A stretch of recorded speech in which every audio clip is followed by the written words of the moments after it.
Part 3 War on Drugs plus JLP versus PNP. They have no source of foreign exchange.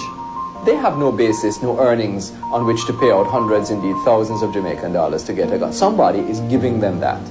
Somebody is giving them that for a purpose, for a cause. The ultimate cause in Jamaica is political power.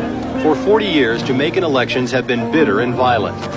The last time the two main parties met to elect a prime minister was 8 years ago, when armed gangs aligned themselves with both parties, helping them consolidate their control of neighborhoods.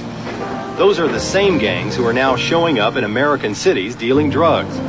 Because of their brutality in 1980, Kingston was called the Beirut of the Caribbean.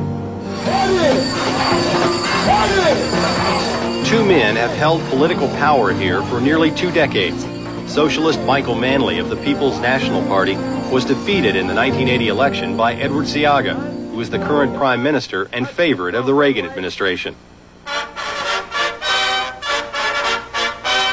Seaga was the first head of state to be received by President Reagan after his election. He's an astute politician who says the violence of 1980 will not be repeated. But in the neighborhoods, you hear a different story. They are still sharply divided into highly charged political territories enforced by posses loyal to the parties. And no wonder. For the people of these ghettos, there is more at stake than just who will be the next prime minister. What does it mean if you come out on the wrong end of the election, if your party loses? What's that mean to people here? What it means basically often is victimization. The area is victimized. They need lights, they don't get no lights. The road has to be done, they don't get no road. Strictly patronage. Patronage, I use a stronger term, victimizing.